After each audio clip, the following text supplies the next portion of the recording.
In the continuing saga of all the disgusting and immoral and corrupt things that Republican Senate Majority Leader Mitch McConnell has done, he has now blocked election security bills, and he just so happens to be taking money from voting machine lobbyists. Nice, right? This is a separate story, by the way, from the totally swamp-filling financial dealings of Mitch McConnell's wife, Elaine Chao, and her conflicts of interest. That's going to have to be a story for another day. This is other swamp-filling nonsense from Mitch McConnell. Remember, Russian hackers successfully targeted voting machines in 2016, voting systems in 2016. They're likely to do it again in 2020. Intelligence agencies agree. The intelligence agencies of other countries agree. Touchscreen voting machines have no paper trail. Some have no paper trail, which makes it impossible to verify how votes were counted, if they were counted, who they were counted for. And these electronic voting machines can make it impossible not only to find, but even to correct problems in many cases. There are ideas about how to stop this. Both Democrats and Republicans have actually proposed some of those ideas in legislation.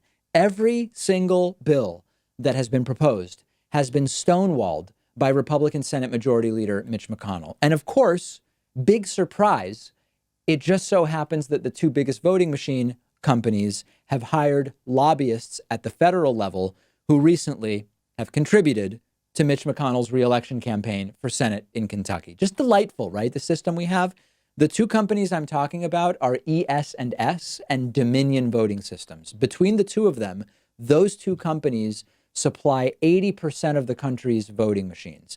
They have very significant lobbying operations historically at the state level, but they've now hired federal lobbyists. ES&S hired lobbyist Pakman Jones to lobby the House and Senate. They have significantly funded this federal lobbying spending. Dominion Voting Systems, now owned by a hedge fund based in New York City, also started federal lobbying this year with Brownstein, Hyatt, Farber, and Schreck, a different lobbying firm.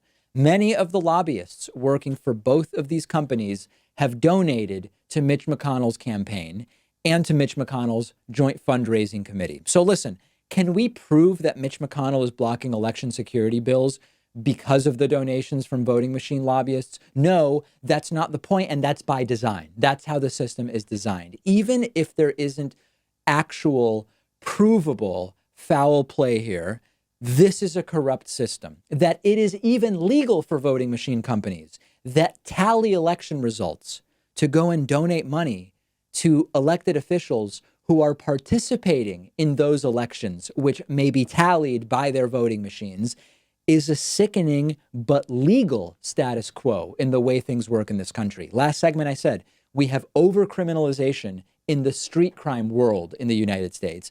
We have under-criminalization and under-prosecution and under-conviction and under-penalization of white-collar, corporate, and political crime in the United States. Mitch McConnell is one of the most insidious forces in American politics today, and he has been for years, and very successfully so for Republicans.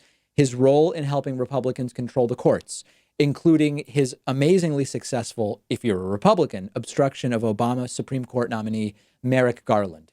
Extremely successful from the point of view of Republicans. His continued involvement in covering up the full truth in the Mueller report, as we saw from day one after the Barr letter was released. And now standing in the way regularly of election security. This guy has got to go.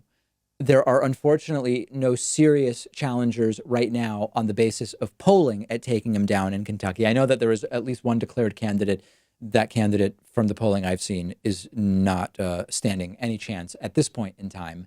This guy's got to go. And as much as we need to get rid of Trump, Mitch McConnell has become an extremely effective, I don't even know what to call him. He's been an extremely effective operative for some of the bigger Republican successes over the last 10 years. It's disgusting, and most of it is legal.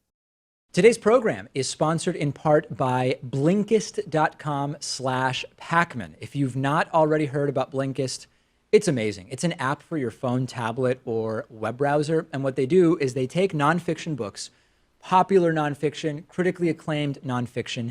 they condense the book into a 15-minute audiobook. You get all the most important information and insights from each book, but you can soak up the entire essence of the book in one sitting. I've listened to a ton of books on Blinkist. One recent one is Robert Reich's new book, The Common Good. Also Bunk by Kevin Young, useful in preparing me for the pseudoscience miniseries that we're producing.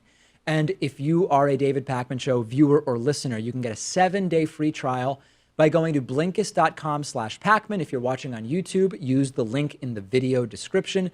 After the free trial, if you like it, you can get the full access to thousands of condensed audiobooks for about $5 a month. That's BLINKIST.com/PAKMAN.